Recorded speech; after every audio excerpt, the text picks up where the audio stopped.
Prabowo Subianto Djoyo Hadikusumo lahir di Jakarta pada 17 Oktober 1951 dari pasangan Profesor Sumitro Djoyo Hadikusumo dan Dora Sigar. Ia lahir dari keluarga yang syarat nilai perjuangan dan intelektualitas. Ayahnya Sumitro adalah seorang ekonom terkemuka, pemikir besar bangsa, sekaligus tokoh nasional yang turut membentuk arah ekonomi Indonesia pasca kemerdekaan. Sementara ibunya, Dora Sigar, dikenal sebagai sosok perempuan kuat, cerdas, dan berhati lembut, mencerminkan nilai-nilai kasih, keberanian, dan integritas yang kelak tumbuh dalam diri Prabowo muda. Sejak kecil, Prabowo dibesarkan dalam suasana keluarga yang menekankan arti tanggung jawab dan cinta tanah air. Dari ayahnya, ia belajar berpikir kritis dan rasional. Dari ibunya, ia mewarisi kepekaan sosial dan empati kepada sesama. Nilai-nilai inilah yang menuntunnya sepanjang perjalanan hidup. Namun masa kecil Prabowo tidak berjalan sepenuhnya mulus. Situasi politik Indonesia yang penuh gejolak pada masa itu membuat keluarganya harus hidup di pengasingan di luar negeri. Ia berpindah dari satu negara ke negara lain. Pengalaman hidup di luar negeri menumbuhkan dalam dirinya wawasan global, kedisiplinan, dan kemampuan beradaptasi. Di masa remajanya, Prabowo mulai memahami bahwa nasib bangsanya tidak akan berubah tanpa keberanian anak-anak mudanya untuk turun tangan dan mengabdi. Ketika kembali ke tanah air, ia tidak memilih jalan yang mudah. Meski bisa saja meniti karir sebagai akademisi atau diplomat seperti ayahnya, Prabowo memilih jalan berbeda, menjadi prajurit. Bagi Prabowo muda, menjadi tentara bukan sekadar profesi, tetapi panggilan jiwa. Ia menempuh pendidikan di Akademi Militer, Akmil Magelang, dan lulus pada tahun 1974. Sejak masa pendidikan, Prabowo dikenal sebagai taruna yang disiplin, cerdas, dan memiliki semangat kepemimpinan yang kuat. Selepas Akmil, karir militernya terus menanjak. Ia bergabung dengan Kopassus Satuan Elit TNI AD yang dikenal dengan dedikasi, keberanian, dan loyalitas tinggi. Di usianya yang masih muda, Prabowo dipercaya memimpin sejumlah operasi penting yang mempertaruhkan nyawa dan integritas. Ketika banyak anak muda lain menikmati masa muda dengan kenyamanan, Prabowo justru menghabiskan hari-harinya di medan latihan dan operasi. Kedisiplinan dan idealisme menjadi napas hidupnya. Ia menjadikan nilai-nilai keberanian, kehormatan, dan tanggung jawab sebagai pedoman dalam setiap langkah. Namun di balik ketegasan dan wibawa, tersimpan sisi lembut dan humanis. Prabowo dikenal sangat peduli dengan anak buah, serta menghormati para guru dan sesepuh yang pernah membimbingnya. Ia percaya bahwa seorang pemimpin yang besar harus memiliki hati yang peka terhadap penderitaan rakyatnya. Semangat nasionalisme Prabowo semakin tumbuh seiring dengan kedewasaannya. Ia sadar bahwa membangun bangsa tidak hanya lewat senjata, tetapi juga melalui pengetahuan, keteladanan, dan kemandirian ekonomi. Dari ayahnya, ia mewarisi keyakinan bahwa kedaulatan politik harus ditopang oleh kemandirian ekonomi. Dari ibunya, ia belajar bahwa kekuatan sejati lahir dari kasih dan empati terhadap rakyat kecil. Masa muda Prabowo adalah cerminan perjalanan panjang seorang idealis yang ditempa oleh sejarah. Jalan yang ditempuhnya bukanlah jalan yang mudah, namun itulah jalan yang ditempuh oleh mereka yang percaya bahwa Indonesia layak diperjuangkan dengan seluruh jiwa dan raga. Kisah masa kecil dan muda Prabowo Subianto menjadi pondasi penting yang membentuk karakternya hari ini. Seorang pemimpin yang tegas, berani, namun berhati rakyat.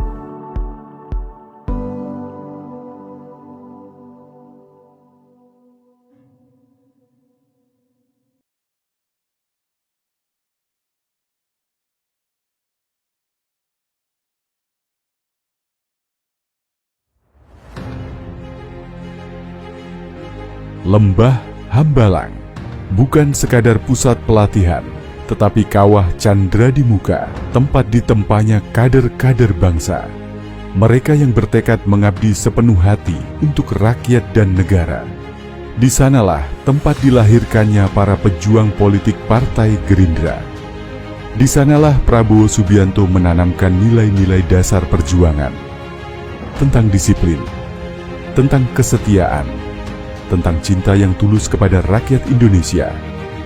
Prabowo percaya seorang kader sejati tidak lahir dari kemewahan atau kekuasaan, melainkan dari kemauan untuk berkorban, bekerja keras, dan membantu sesama. Di lembah ini, para kader diajarkan untuk melihat politik bukan sebagai jalan menuju kehormatan pribadi, melainkan sebagai jalan pengabdian kepada bangsa. Setiap langkah, setiap nafas perjuangan diarahkan pada satu tujuan: bagaimana membawa manfaat bagi sesama manusia. Prabowo meyakini kekuatan sejati seorang pemimpin tidak diukur dari seberapa tinggi ia berdiri, tetapi seberapa dalam ia peduli. Hambalang menjadi ruang pembentukan karakter, tempat setiap kader belajar menjadi pemimpin yang berani, berdisiplin, dan berjiwa besar. Mereka digembleng untuk tangguh menghadapi tantangan, tetapi tetap lembut dalam memuliakan rakyat. Di bawah bimbingan Prabowo Subianto, semangat nasionalisme tak diajarkan lewat pidato panjang, melainkan melalui keteladanan. Kader-kader diajak untuk merasakan penderitaan rakyat, memahami jerih payah petani, nelayan, dan pekerja, serta menyalakan keyakinan bahwa Indonesia yang kuat hanya lahir dari rakyat yang sejahtera. Lembah Hambalang menjadi simbol harapan, tempat di mana nilai-nilai kejujuran, kesetiaan, dan kepedulian tumbuh menjadi kekuatan moral. Tempat di mana setiap kader belajar arti sederhana dari perjuangan. Kalau kita tidak bisa bantu banyak orang, bantulah beberapa orang.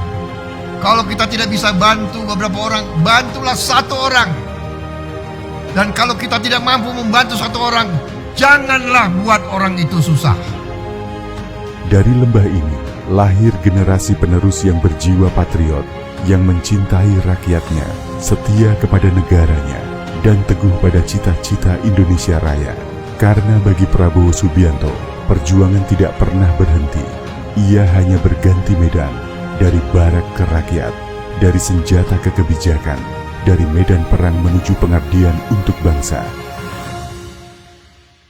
Kalau pendekar terjatuh, dia tidak akan sedih, dia tidak akan kecewa, dia tidak akan nangis. Dia akan berdiri lagi. Dijatuhkan lagi, berdiri lagi. Dijatuhkan lagi, berdiri lagi. Berdiri lagi, berdiri lagi. Kita tidak pernah akan menyerah. Dalam perjalanan panjang sejarah bangsa ini, tak banyak sosok yang memilih jalan terjal, penuh ujian dan berliku. Bagi Prabowo Subianto, perjuangan bukan soal kemenangan yang mudah, melainkan tentang kesetiaan pada cita-cita, tentang tekad untuk tidak pernah menyerah demi Indonesia yang dicintainya. Pada tahun 2009, Prabowo datang bukan sebagai politisi yang mencari kedudukan, melainkan sebagai seorang prajurit yang ingin melanjutkan pengabdian. Ia membawa satu keyakinan sederhana, bahwa bangsa besar ini hanya akan berdiri tegak jika rakyatnya hidup dalam keadilan dan kesejahteraan. Tahun 2009 menjadi awal dari perjalanan panjangnya. Ia maju sebagai calon wakil presiden bersama Megawati Soekarno Putri. Meski belum menang, Prabowo tidak berhenti. Ia belajar dari setiap langkah, menguatkan barisan, dan meneguhkan tekad bahwa perjuangan untuk rakyat tidak boleh padam hanya karena hasil sementara. 5 tahun kemudian, pada 2014, ia kembali maju kali ini sebagai calon presiden. Dukungan rakyat datang dari berbagai penjuru. Namun sejarah berkata lain. Ia kembali belum menang. Tapi di saat banyak yang menyerah, Prabowo memilih berdiri tegak. Ia menatap ke depan dengan keyakinan bahwa perjuangan sejati tidak pernah berakhir di satu kekalahan. Tahun 2019, ia kembali melangkah, membawa semangat yang sama, semangat untuk membela rakyat, memperjuangkan keadilan, dan menjaga kedaulatan bangsa. Namun sekali lagi, kemenangan belum menjadi miliknya.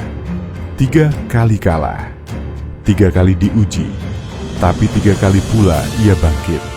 Karena di dalam dirinya hidup keyakinan bahwa Indonesia membutuhkan pemimpin yang sabar dalam ujian, tegar dalam cobaan, dan tulus dalam pengabdian. Prabowo tidak menaruh dendam pada kekalahan. Ia memilih jalan persatuan. Ia membuktikan bahwa seorang pemimpin sejati tidak lahir dari amarah, tetapi dari kebesaran jiwa. Ia menerima tanggung jawab baru dari Presiden Joko Widodo sebagai Menteri Pertahanan Republik Indonesia, dan pengabdiannya berlanjut menjaga kedaulatan, memperkuat pertahanan, dan membangun kekuatan bangsa yang mandiri. Dalam tugas itu, ia menunjukkan dedikasi dan kepemimpinan yang menenangkan, berbuat nyata untuk rakyat, dan menyiapkan masa depan Indonesia yang lebih kuat.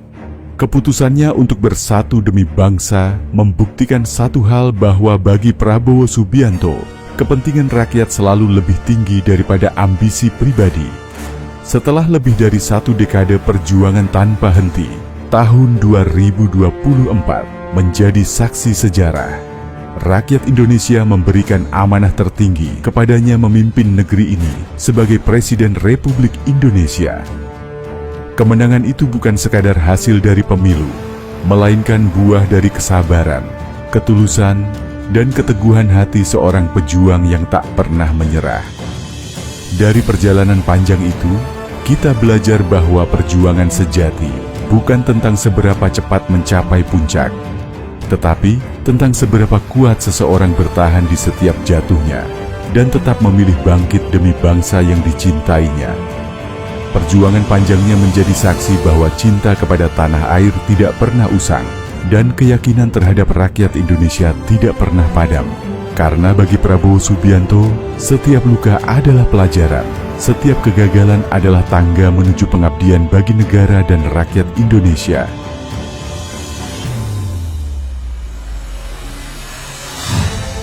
Selamat ulang tahun. Selamat ulang tahun.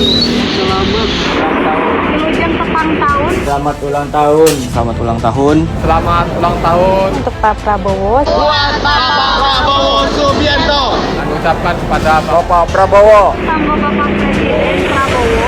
Selamat ulang tahun kepada Bapak Prabowo. Selamat ulang tahun untuk Prabowo.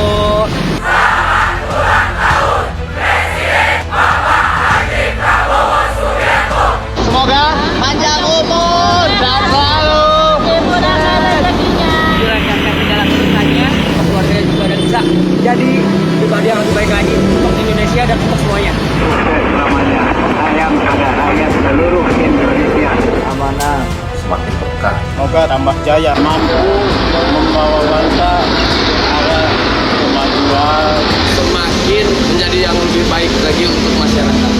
Bisa mensejahterakan rakyat dan bisa membantu rakyat yang kekurangan atau yang membutuhkan. Bisa menstabilkan harga pasar, Pak. Semoga apa yang sudah diucapkan sebelumnya itu terlaksana dan dilancarkan. Jadi kesananya lebih ke depannya lebih hebat lah ya kan, lebih bagus lah.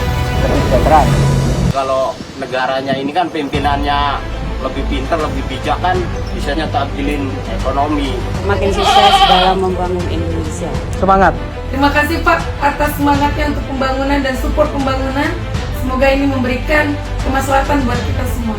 Terima kasih kepada Bapak Presiden Prabowo atas makan gratis ini untuk anak-anak Indonesia. Terima kasih Bapak Prabowo. Terima kasih Pak